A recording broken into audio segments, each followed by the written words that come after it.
Today I'm discussing this very timely topic that concerns everyone, the AI impact on writing. And I have the chance to have Arne Völker, who is a professional copywriter, very well versed in the world of AI, who very early in his career thought about how to rethink copywriting, writing in general. He experienced before the release of ChatGPT 3.5 already with AI. He wrote a piece on what he will become if he could not be a copywriter anymore. Also, before the release of ChatGPT 3.5 and this whole AI revolution. So, today, I'm really happy to share with you this exciting discussion that I just had with Arne on how to rethink about writing, the process of writing, how to use AI, how copywriter can rethink their careers, and what does it mean for evaluation when we have to write reports, for writing in scientific research. And also, we end up discussing this famous sentence by this leading voice in AI, Andre Karpathy, who said, the hottest programming language today is English. Because you can now basically use vibe coding, where you write in natural language to generate code and eventually create programs. Hi, Arne. It's a real pleasure to have you today. When we scheduled this podcast, I really kept thinking about this topic of writing. It's really something that concerns virtually anyone, and AI has a huge impact on writing and polarize the people with respect to this. So I'm really curious to know more about this. And I wanted to start basically with a recent story I saw on LinkedIn. One copywriter, I think based in the US, who just made this post that became viral, basically, who he was saying, I'm out of a job. Okay, I did copywriting my entire life and now I'm out of a job. I have to do something completely differently. And as you are a copywriter, if I'm not mistaken, and you are really well versed in this world, I'm really curious about your reaction about this first fact that I share here. Hey, Content, great to be on here. And yes, I mean, my job changed a lot in the last, yeah, 3 years, 2 years, 3 years.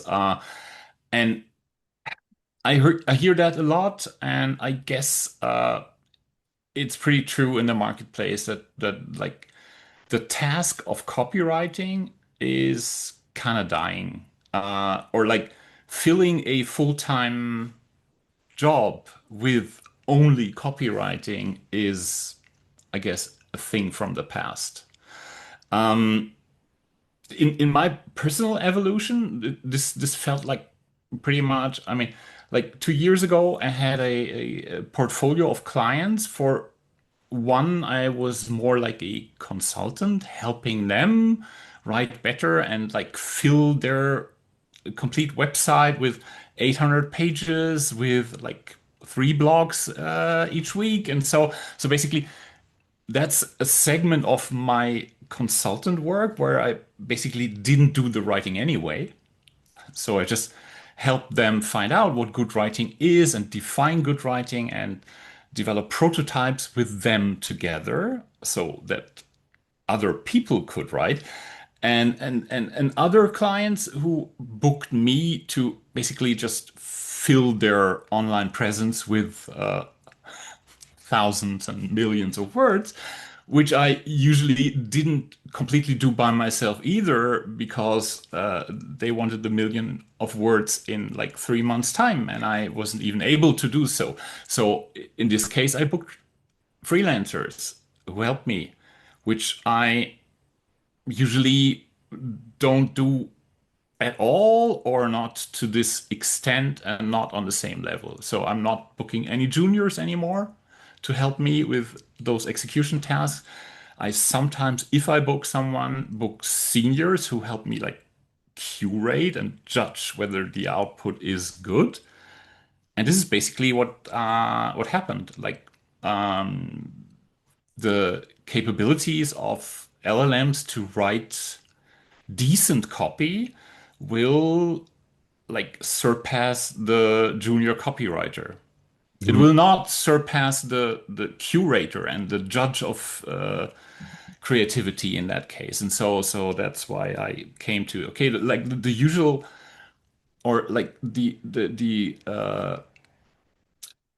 aspiration of if you do it in an agency, like not just as one person on your own, would be okay. You start as a junior writer, then you become a senior copywriter, and then someday, perhaps even in 3 years' time, you become a creative director, and you judge the output of others, and basically this accelerated so much. So like either you put in the time as a junior to get the skills and you have the taste to fill the role of a creative director or not, but you're not there for the execution, for the production of the work. You're there for committing to the one sentence that gets on the billboard and Mhm. not for writing the 1,000 sentences that could go on a billboard. Mhm.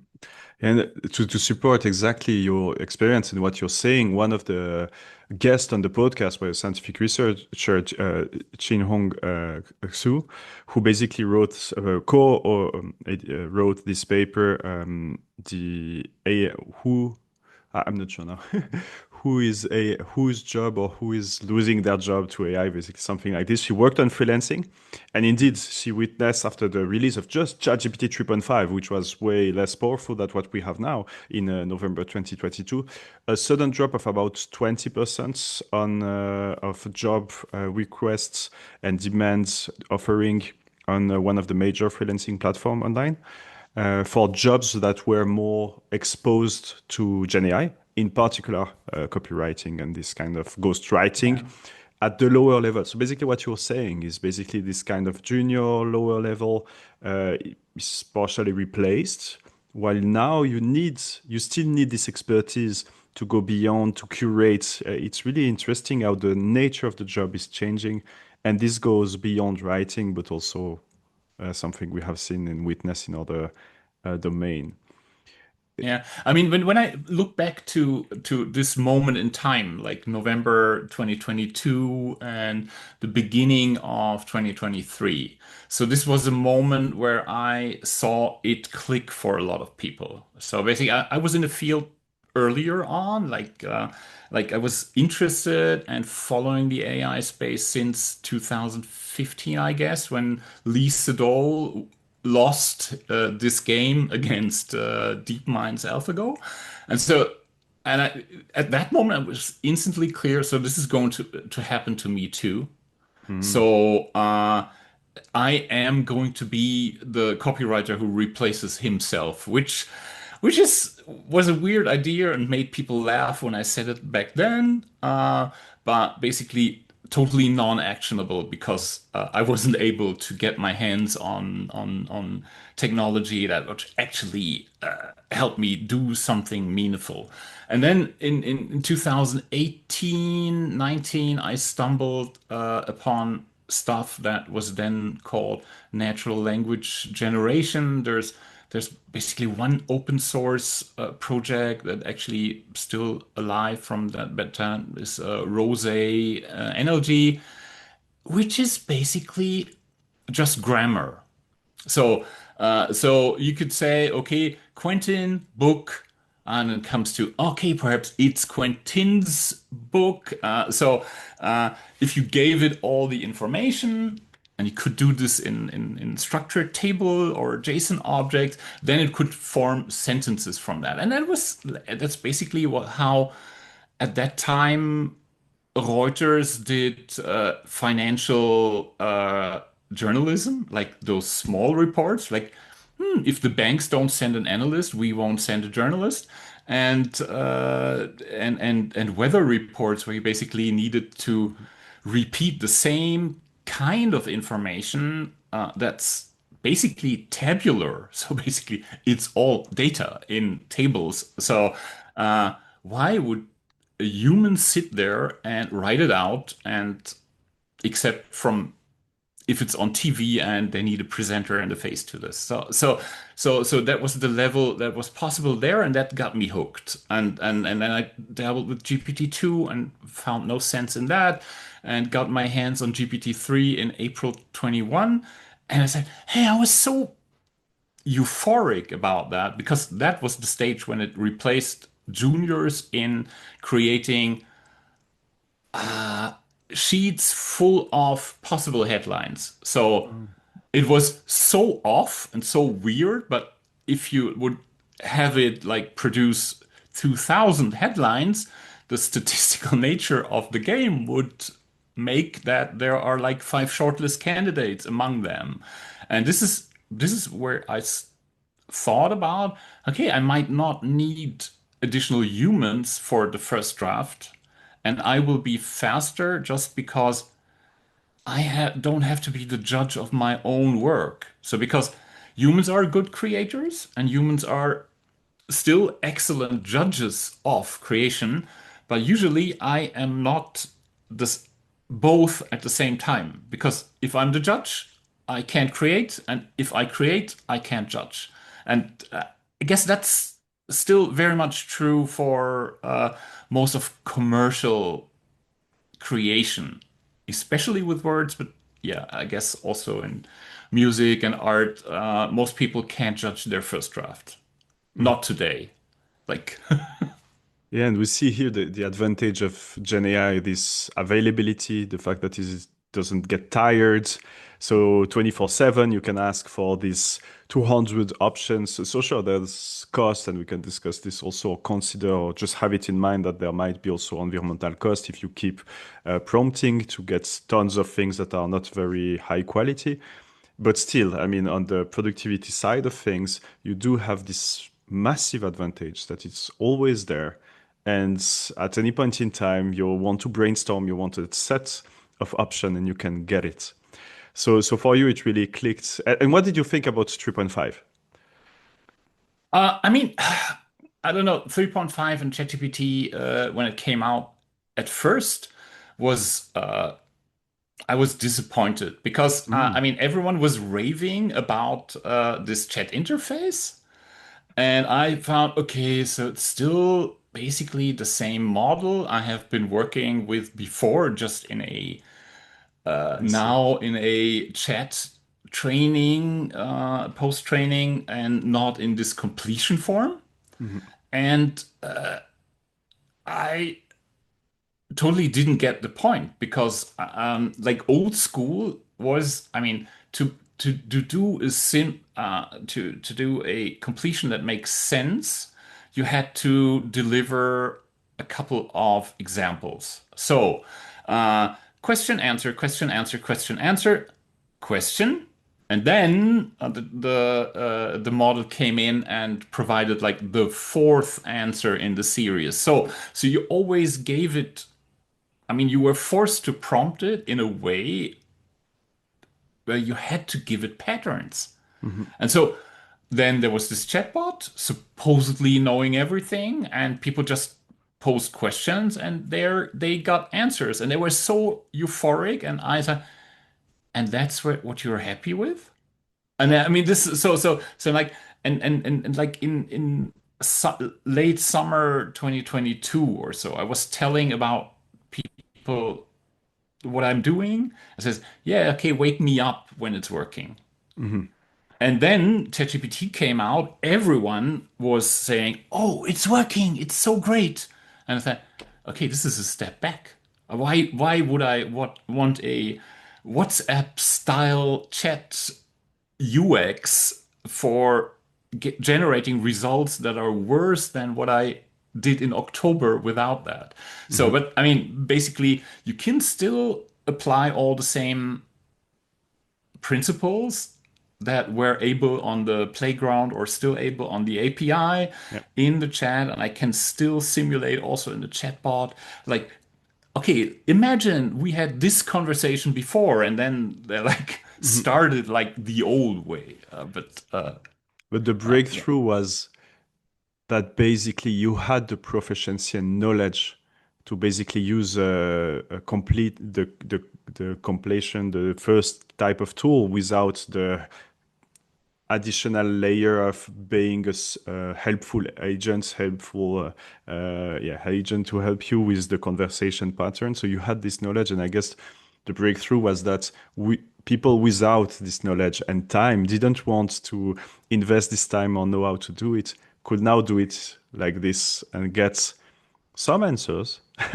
Yeah, and I Which, mean this is the moment where like the whole field got to a bifurcation. Because I mean, as a professional in writing, I usually tend to think that ChatGPT is worse than me. While most people who have other professions and don't write professionally experience that ChatGPT can elevate their writing. So, and this is probably true if I look at other fields like writing legal letters. I'm immediately better if I have an AI do this instead of trying myself. Or like all this vibe coding thing. Like I'm immediately a mediocre programmer. I may never be a good one, but because I lack the knowledge of what code even is. But I'm able to do something at a professional seeming level without understanding it. But I mean, to really be professional, it really helps if you understand what you're doing, and I guess this is not going away. So I mean, to be really exceptional and professional in something, you won't get around doing some understanding, and this is ideally upfront. Sometimes I was tasked with people ask me, so, oh, I've written those three blog posts with ChatGPT, but they sound kind of mechanic. Can you make them better? And I would say, no, this is wrong. I, if we talk about what you want in those blog posts and we make an interview, and then I can have AI write better blog posts from the start yeah.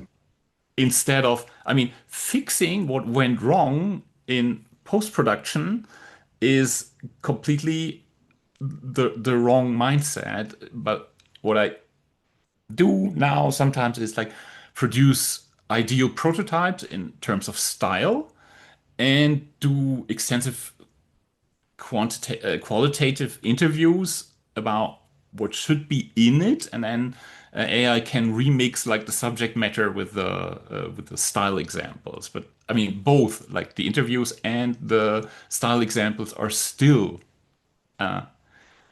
AI can help in with that, but basically a human has to do this so that it resonates. Mhm.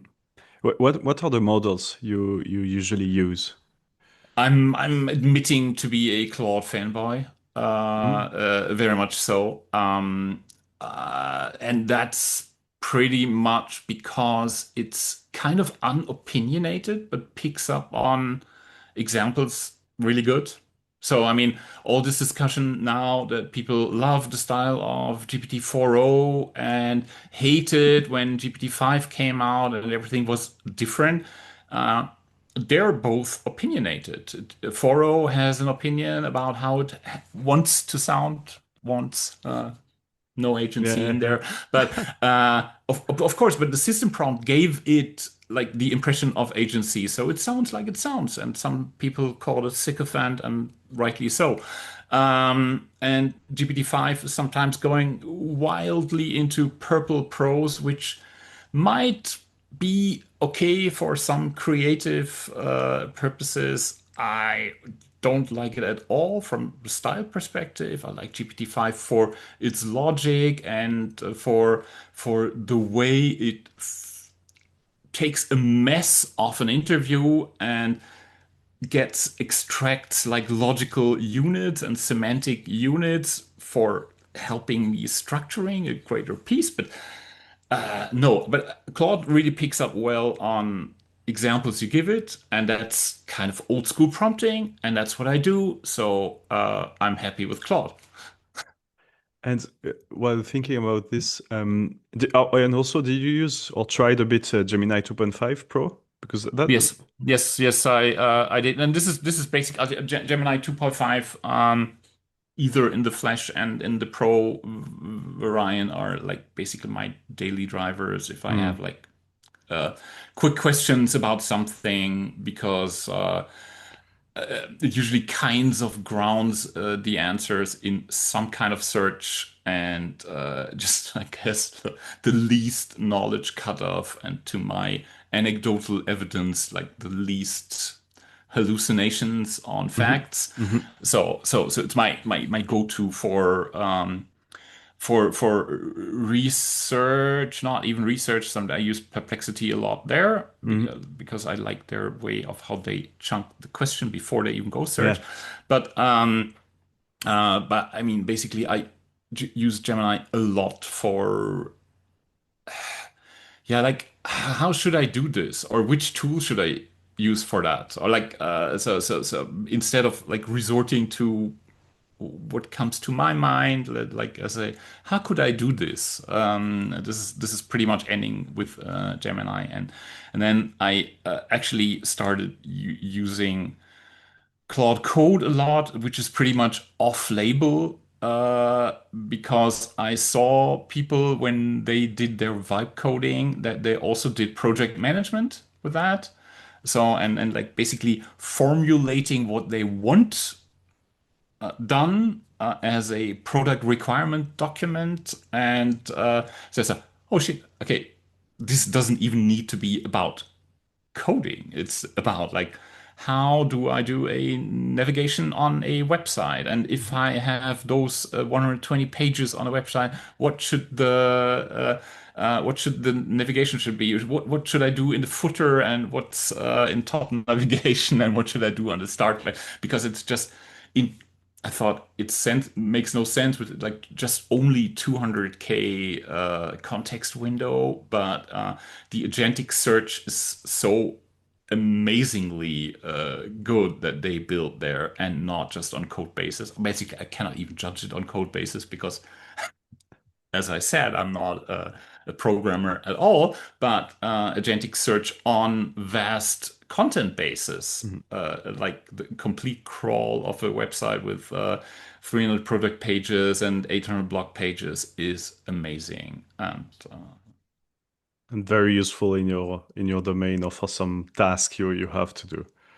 yeah, and it can like all those SEO stuff, like Mm. find internal links and find articles that are contradicting each other or they're cannibalizing each other because they say the same I thing see. or something. Hmm. Yeah. Very interesting. Also, because you mentioned, just because I was trying this these days, I really love NotebookLM, for example, to study scientific research and have very low temperature, low hallucination level when you want something not exciting at all, not creative, but precise. I really love Hmm. NotebookLM, and also because you mentioned the interviews, something we also discussed in the past, and we'll come back to this about transcript. What I like is this new functionality of the mind map, and it's you click and you create this mind map, and it's useful also to see visually and navigate the themes of an interview, for example. And I think I'm still testing, but I think it was a very interesting and useful feature. I Yeah, I mean, recommend. this really. I mean, Notebook LM. I kind of can't get over it that the UX is kind of unappealing, Yeah. and it's very much like Google as it was in the earlier days and but I mean the functionality is great and I tweaked it with I have this one Chrome extension which basically makes it possible to load like complete playlists of YouTube channels in Hmm. that at the same time and they basically say okay oh yeah, I like this creator which of his past videos should I watch when I'm interested in this specific niche he might have covered or so. This is incredible. But back Very to cool. like I mean, Notebook LM and being factual and non-hallucinating, and this is.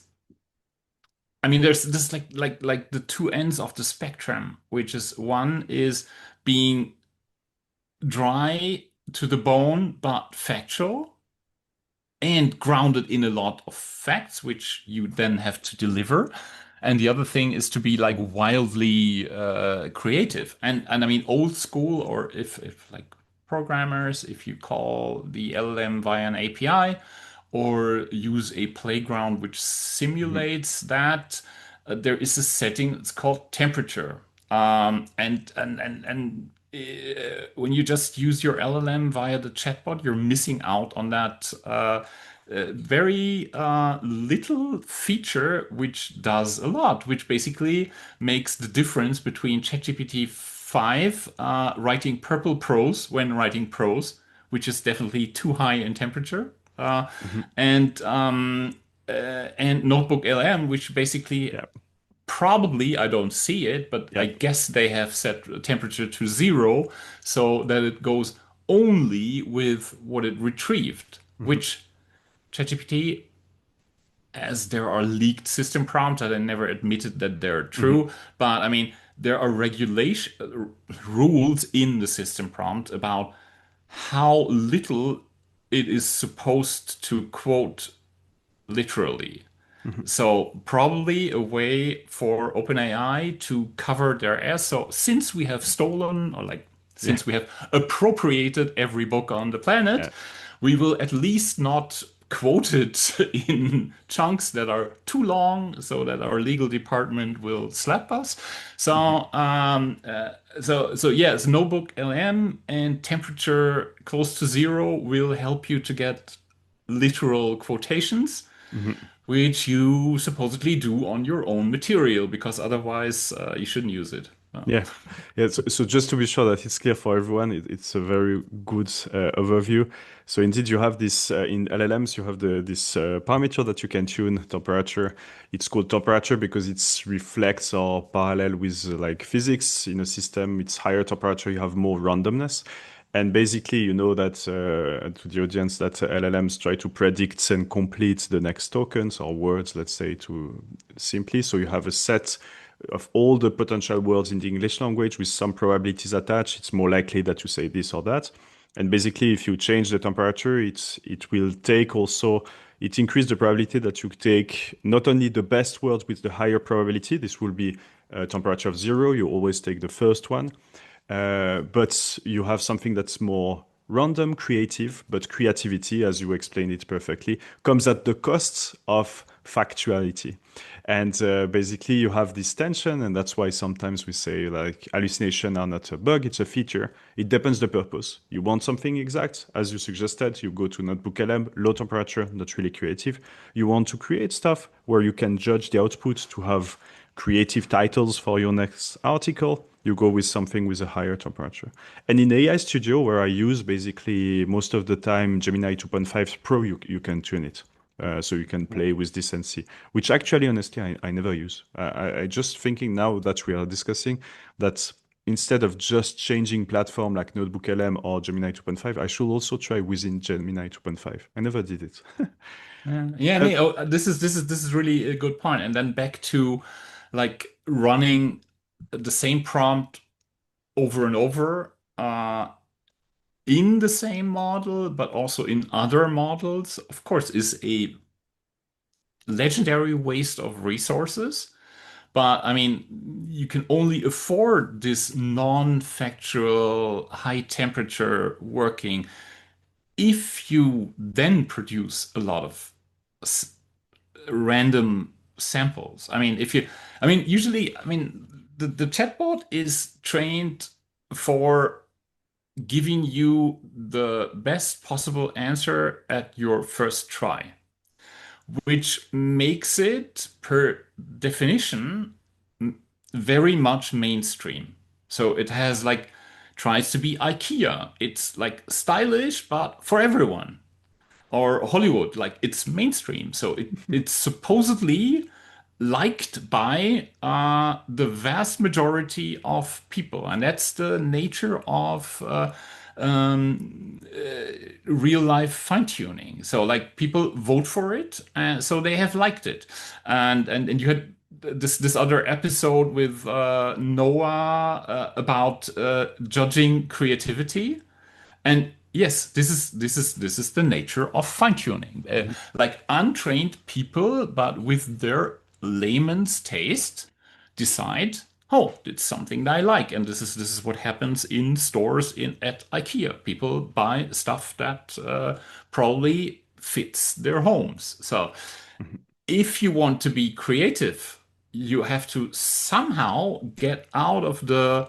I mean, you do statistics, you know, probably distributions of statistics better than me, but you have to get out of those bulky parts of the curve. You need to go hunt the outliers, which are not so far out that people don't understand it. Because okay, you want surprise and you want newness, but you still need clarity and some kind of self-similarity to what people would expect. Because otherwise, like if you go to the uh, three standard deviations out with the Mhm. idea, then it's probably out of the picture. So you wouldn't even get that I am talking about the same topic as you are. So Mhm. this So is what happens when you put up temperature to the max. You get like three sigma events that probably don't make sense anymore. mhm, mhm.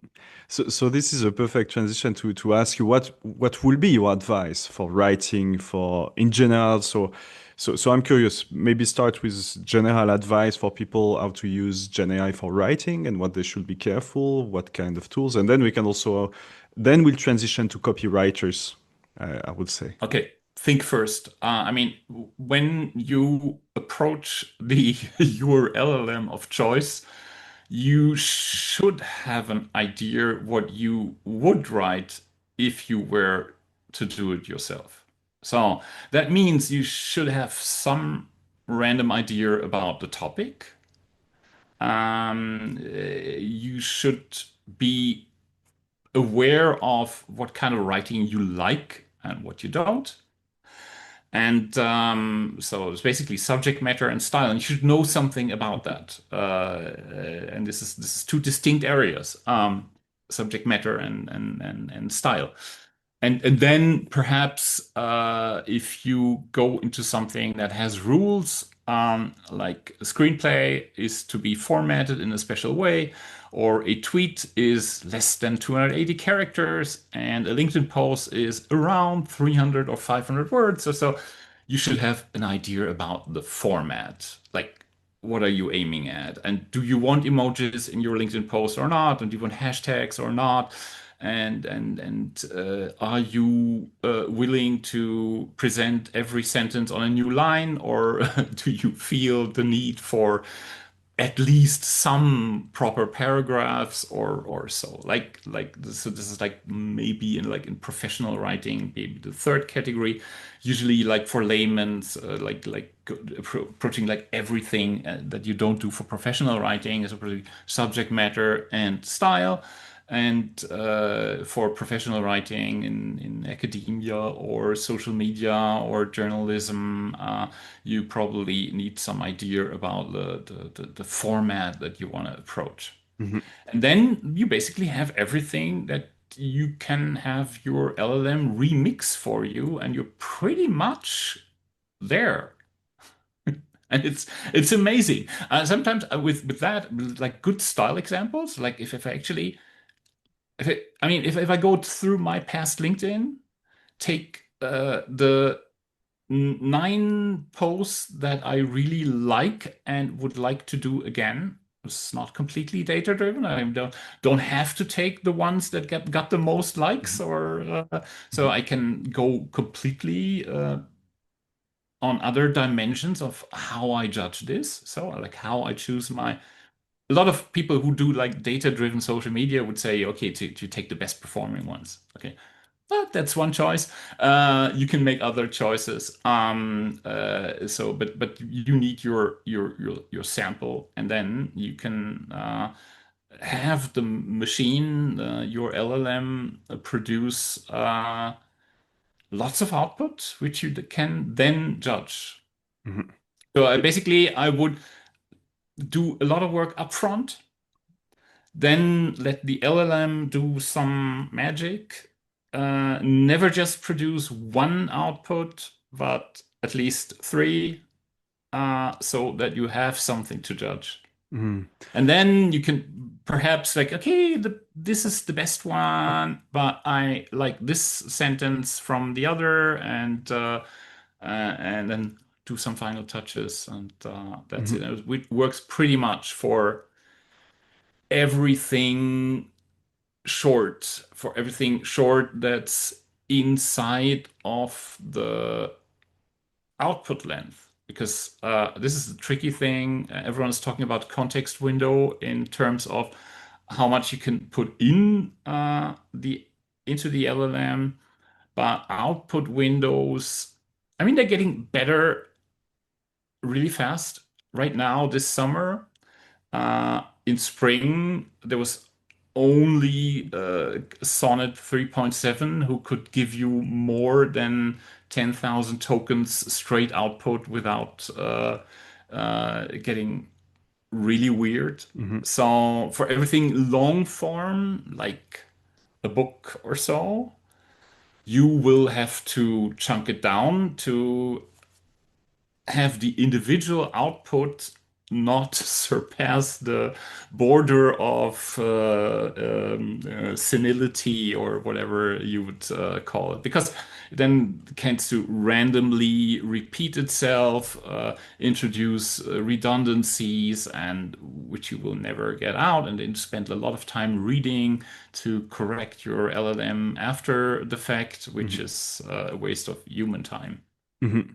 So to summarize, the main thing is something we discuss often with GenAI and well framed by my good friend, Professor Charles Ayubi from ESSEC, who basically he always says you filter in and filter out. That's exactly what you explained here very precisely. You take sometimes to give a good prompt with a lot of element to be sure that you guide into what you want, and you filter out. You judge, and here is one of your main advice is ask to have something to judge, so variety. So, for example, varied options. And should we always use Gen AI to write, or is there some reasons to avoid it? No, no, definitely not. Um, basically, I came to writing in more or less in an act of self-defense, which is I never liked writing in school when I was taught it in school. My native German language is German, and so I never liked my German lessons because it was all about um, interpreting why the poet wrote this poem this way, and there was always like this overthinking into it. Perhaps he Uh, just liked this. I mean, this is and which was, I mean, basically they couldn't flunk me in the classes because I had an opinion, but I was never on like the official opinion, and and so like English was better because it was okay if I was against everything, but could say it in fluent words. That was enough for good grades. But like no, you should not, and especially I guess if you intend to learn a style because you don't have one, like a tip for juniors, write with your hand. Take good examples of other people and copy them with a pencil.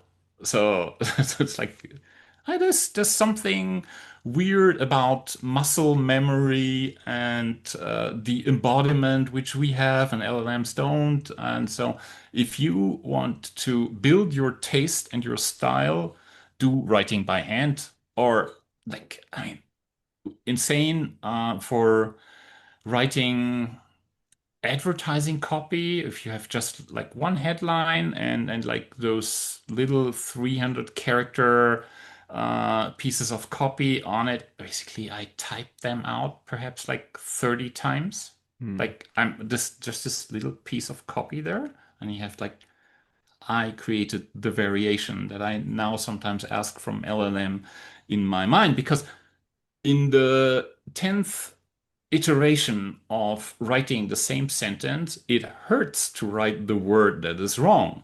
and you won't write it anymore. And so in re as like in the purely mechanical act of retyping something, you will polish. It just happens naturally. And the same is if you read out loud what you did yesterday, then it usually you will stumble upon the stuff that you don't like. Or now you can the tool belt gets bigger, you can have some AI tool read your stuff out loud. And think this sounds shitty. Did I write that? Because I mean the voices are so good, it can't be them. It must be me who has given them this shitty text to read. And what I Hmm. often do right now is like for second drafts is to uh, like those interpreters do for languages, like to like have my first draft and then uh, dictate another version, which is almost the same but not the same. Yeah, so no, that's a very useful advice, definitely. And I mean, I was constantly thinking about my book that I'm finishing and hope to publish this November. And I know that I have a very peculiar style of writing that I discuss with different editors. Some loved it because it's really I'm not a native speaker, obviously, and I have this way of really writing as if I talk. And some people will like this, but GenAI will definitely not use this style.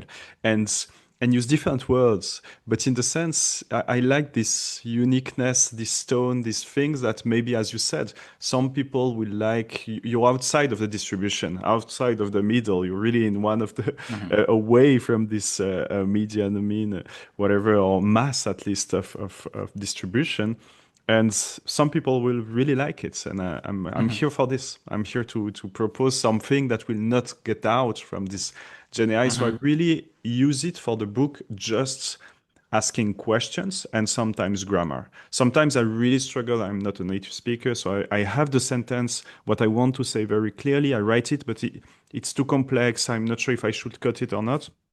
So indeed, I ask for advices and questions, and sometimes about the structure, because I'm not sure about the chapter. It's clear in my mind. It's clear because I lived in this realm of causal inference and my expertise for a decade now, thinking about it day and night. And so it's yeah, clear for me, but it helps me yeah. to have an external judge that I like. Yeah, I mean, this is one point, like with longer stuff and longer presentation, it really helps sometimes what I go about if I'm not sure how to structure the Hmm. mess that I have in my head. Then like the overviews in NotebookLM come pretty handy because they then structure that for me to think like, how would they present like this beautiful mess of subject matter that I put to get it in an audio overview of like 15 minutes or so. And it's pretty structured. It sounds like casual and conversational, but it's well thought out. And the other thing is like with like writing style and please everyone be aware that you have each one of you out there have more than one writing style. Your subheadings are probably wildly different from your prose paragraphs, and your bulleted lists are different from your prose paragraphs. So you would perhaps for your book need a set of samples for what you like as subheadings, a set of example prose paragraphs, a set of bulleted lists. And then you go with that as Mm. the set of examples. Uh, I did some experiments with fine-tuning models, and there's actually a case for the old models like 3.5 or like the smaller Mistral open source or so, like, which basically pick up on fine tuning very well. If the model is good, by itself and has a lot of parameters by itself. You basically cannot steer it in a different direction with like a small set of. But you can fine tune a GPT 3.5 with like 50 paragraphs of text. This is and then it really talks like that and nothing else, and it can't even do something else like that. And I trained one with paragraphs from my website, and there's no single paragraph that ends with a question mark. So it cannot end a paragraph with a question mark. So if it needs a question mark, semantically, it still makes a period after that. So this is weird. It's kind of no, we can't end with a question mark. Yeah, okay. So like acknowledge that you will not have one style, but that you in this one style apply different building blocks of the style. And I guess in terms of examples, it would be helpful to break it down. Mhm. So now let's talk about the style of AI, because many people early picked on some things that LLMs really like. One was the word delve. And for example, you have this example from scientific research papers with the use of delve in the abstract and title.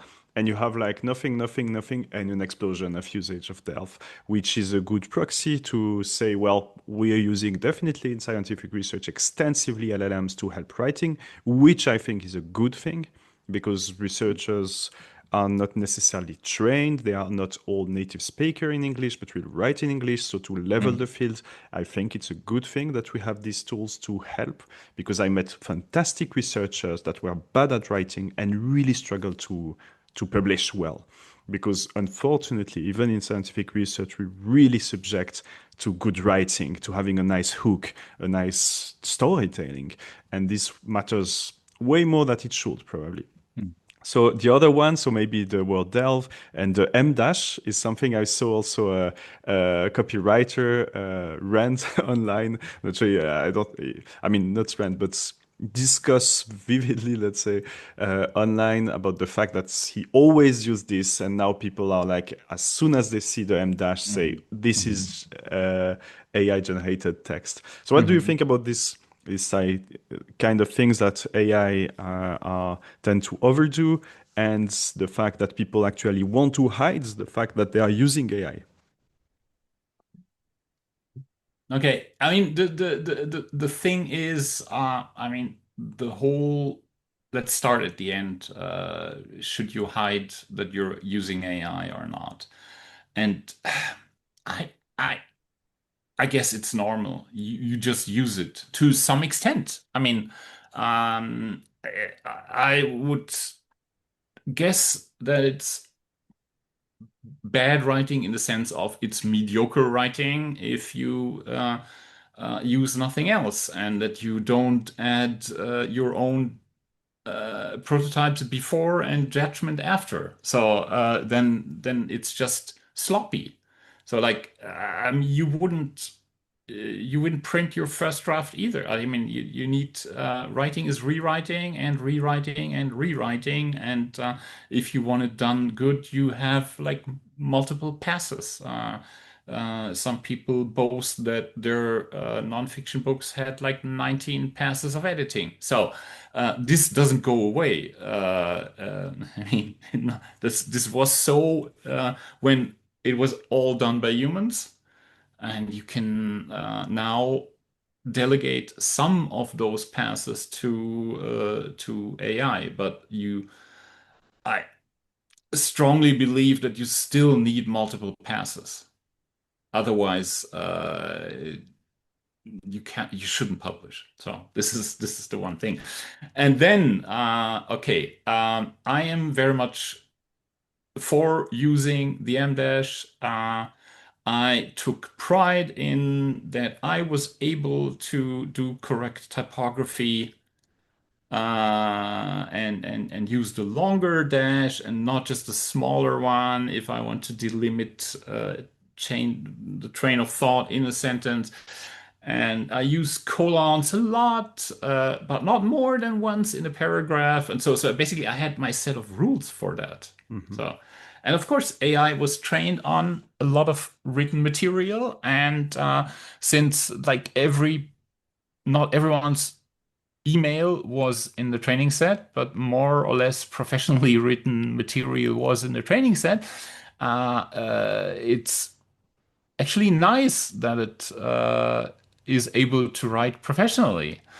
It may overdo some typography, it may overuse some words. The only thing that helps is basically have a pass for against that if you don't like it. If you want to avoid the word delve or utilize or whatever in Tapestry. whatever your native language, I started a list that basically, if I compare the first draft with the final draft and I have a diff comparison.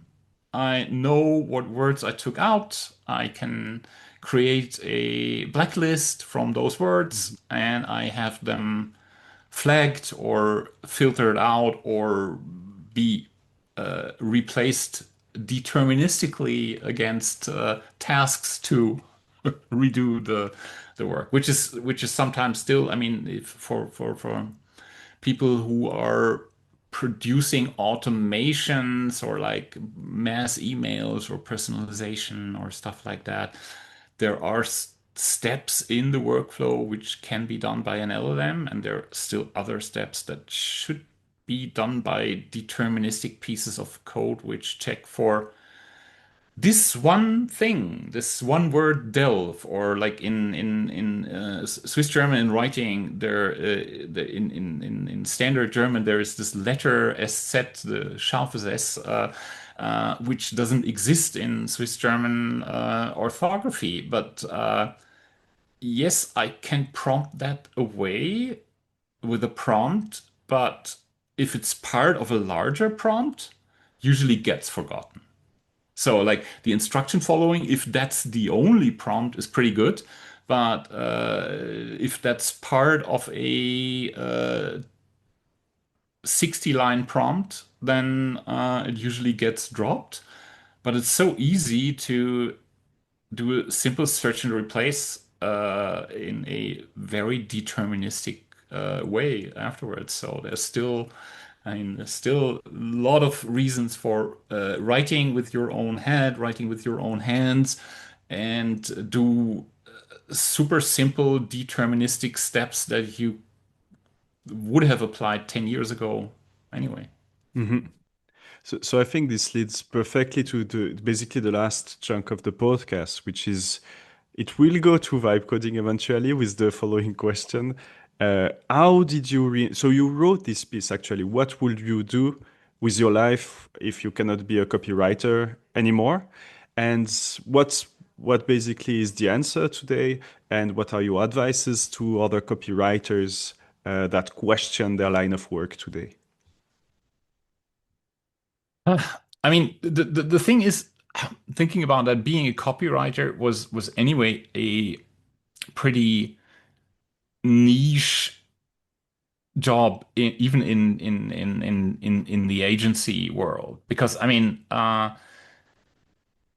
like in a 15 people classical agency at the beginning of this millennium, you had like half of them were project managers. There was one creative director, one client service director, and six graphic artists and one copywriter.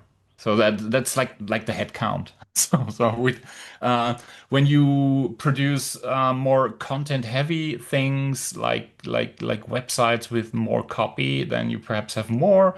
And in editorial magazine journalism, of course, the head count is kind of the opposite. You have more people who write and less who do photographs and the layout. But I mean, given the whole population, this is such a minority thing. So you are kind of happy to be in the position to make money with words anyway. So usually, like, it kind of helps everyone to be a better writer, but to be nothing but a writer, it was a pretty niche phenomenon. And perhaps it will go away. I don't know. Or it becomes even more niche to be like the someone who consults on how you write better, or like this is the the future. What I mean, the thing that actually, I mean, I was often helping people to explain their business not just to their clients, but to themselves. And in the process of writing about it, we found out what is so unclear that I can't even write about it. And there were some clients where you say, no, I should not write this because I cannot say this in a clear way. I mean, a lot of people are complaining about the communication style of Swiss Railways. If you have ever booked half tax plus or half tax plus, where you basically have some prepaid. The process is so weird that you cannot describe it with clarity. So basically, what Steve Jobs would have done, not a copywriter but a marketing genius, is say, no, we don't write about how many gigabytes this device has, but it's 1,000 songs in your pocket. And it's not just reduced like the whole usability of the interface and made it self-explanatory so that everyone gets it right away, but it's also like the message. I don't care that it's 32 gigabytes. What does that mean? So you can be a copywriter in any position now if you apply the frameworks that you are not saying this for yourself, but for your reader. So this is a set of mind. Should you train to become a copywriter? I don't know. Perhaps this is a dying profession.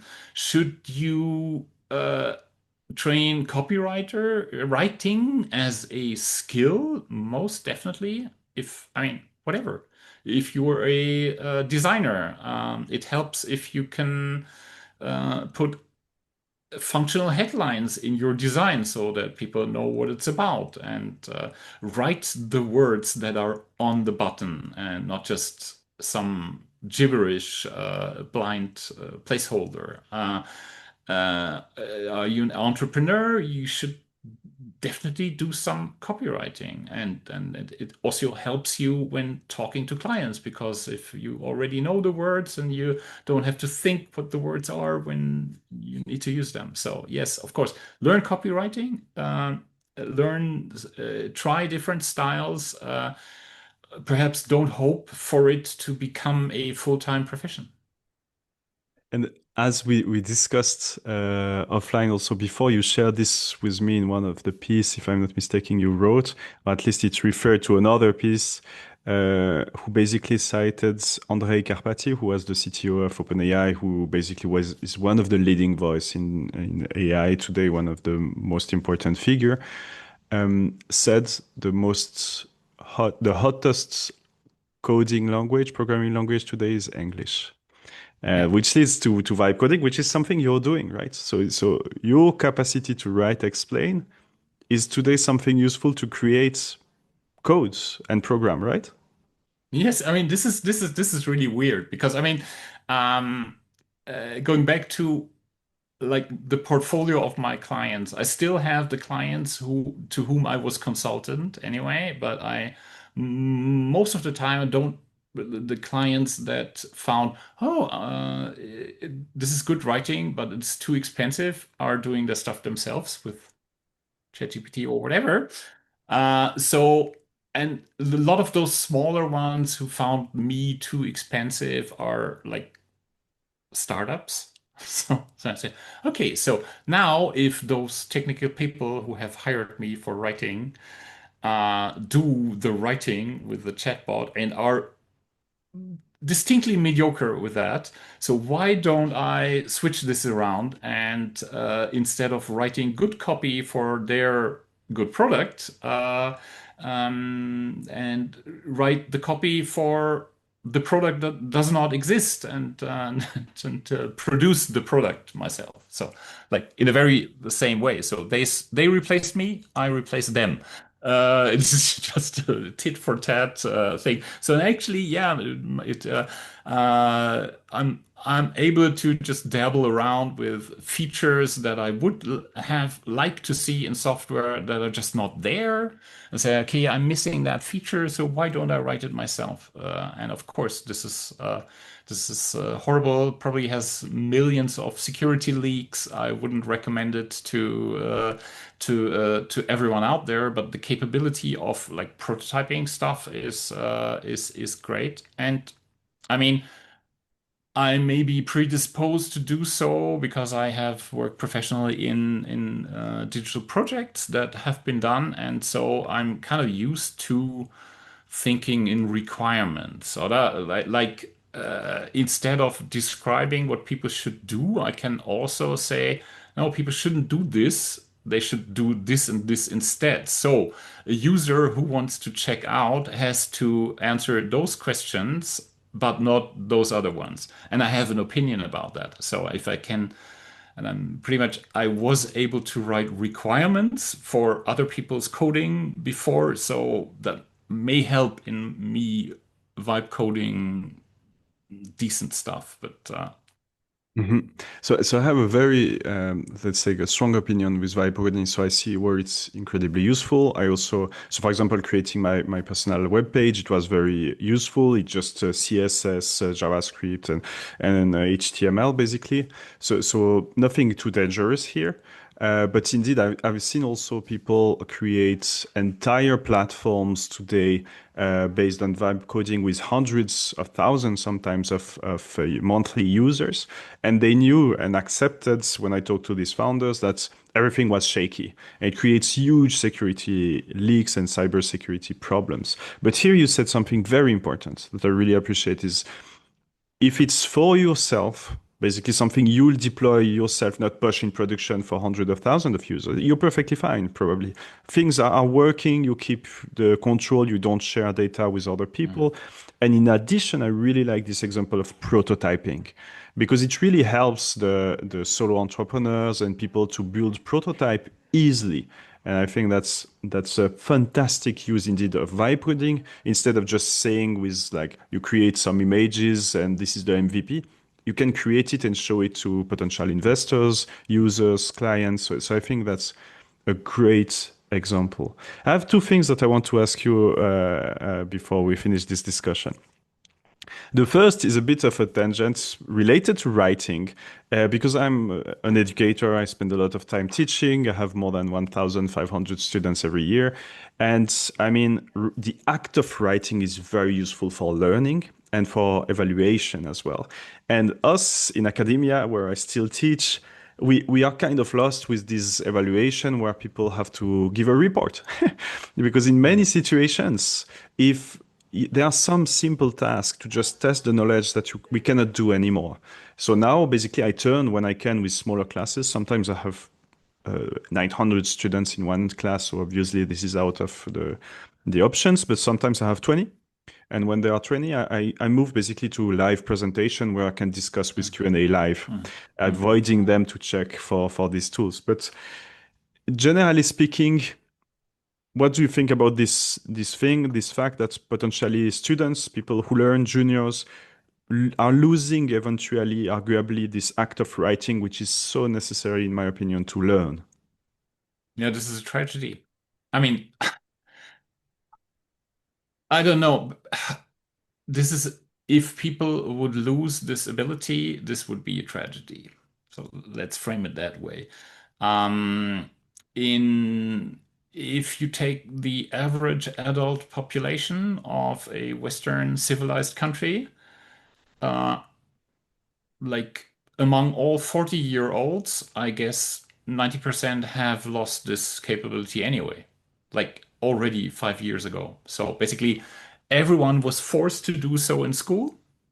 Some hated it very much. Uh, Most of the people stopped using the skill after graduation.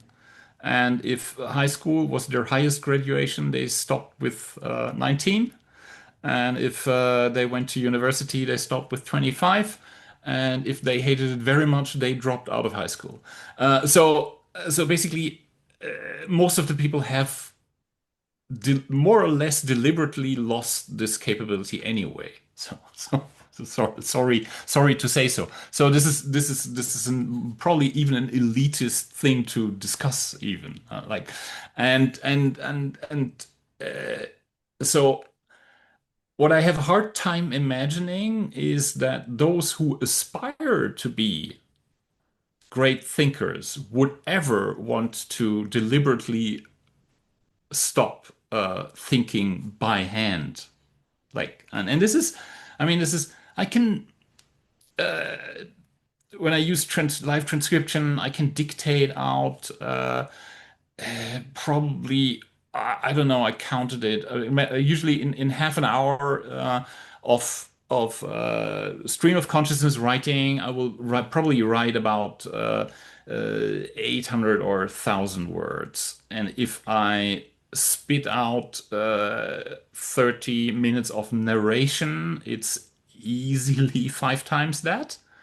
Uh, and it's unfiltered and unusable. So, and the stream of consciousness, those 1,000 words are still unusable because they're completely unstructured, but they contain beautiful fragments, and you can then iterate on that. So basically, writing is a beautiful way of slowing you down, forcing you to say the right word, or like juxtapose like the two halves of the sentence correctly with each other. So this shouldn't go away. And if you want something to train the software on your writing style, you just need to do it. So you may do less of it, but you can't stop doing it.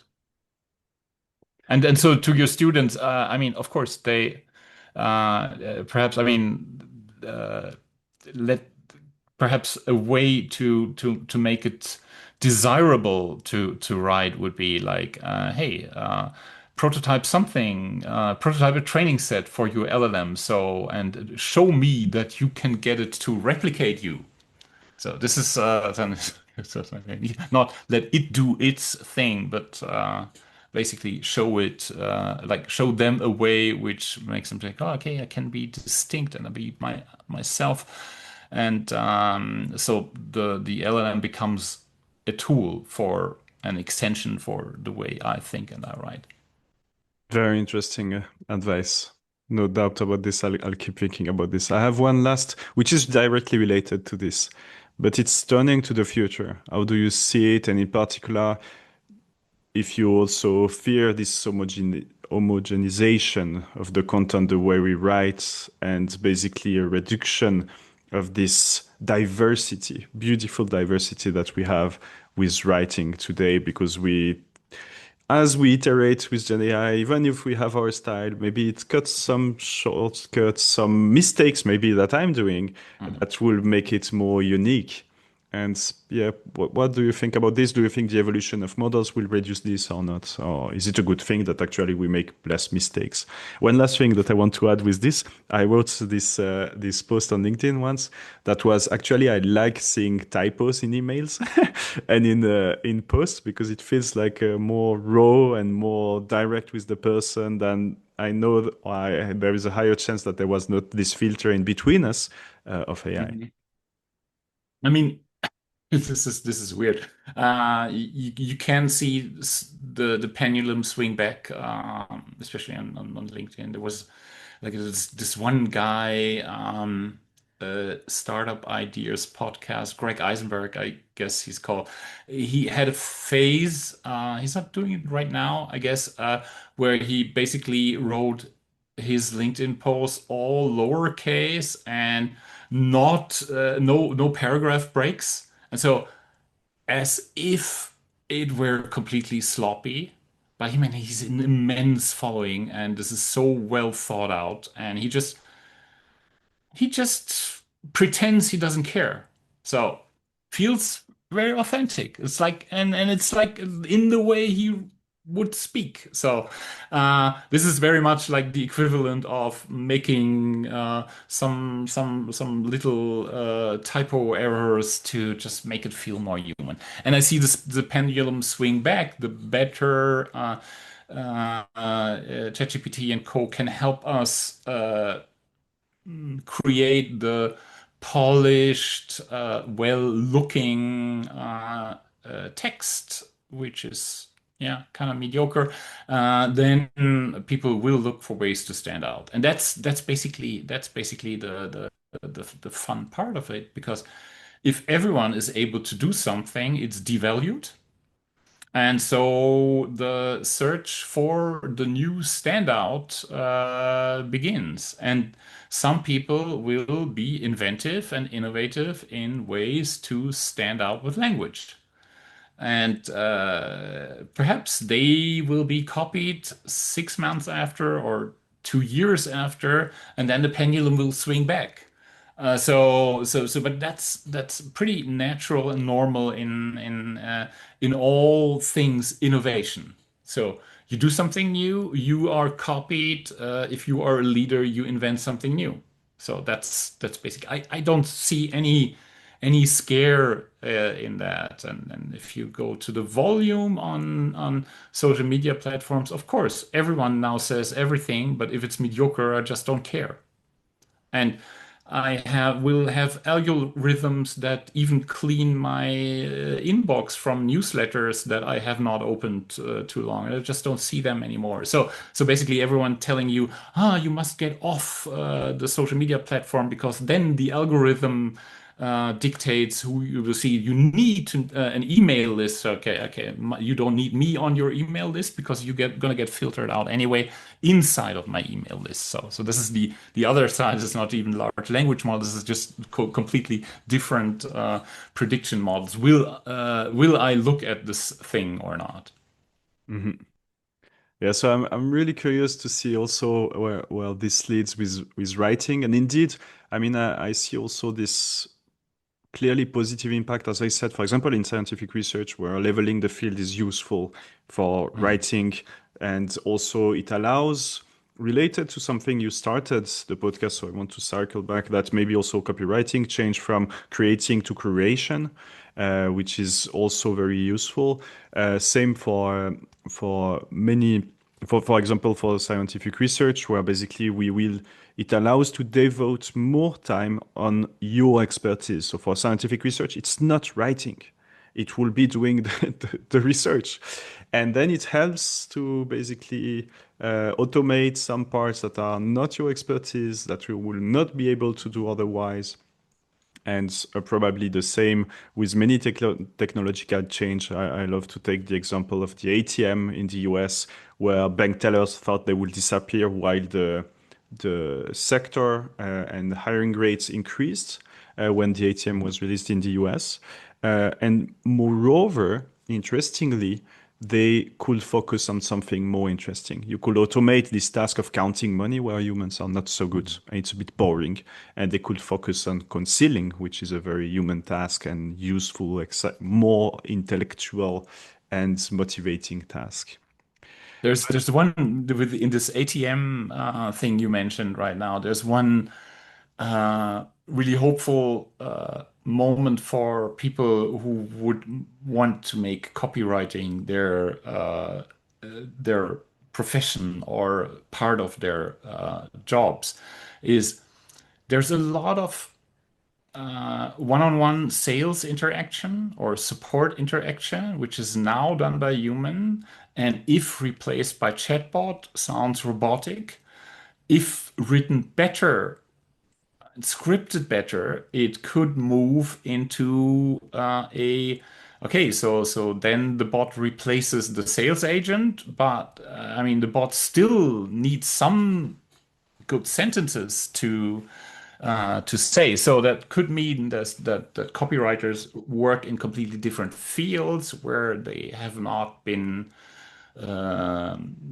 employed before and write parts of or like prototypes for conversations or where you want to lead or what objections could come from a prospect and in what way to overcome them. So it's a lot where you can. There's a lot of work to be done to make LLM interactions sound less robotic, and I guess this usually starts at the input side, so give them better examples of what they could say.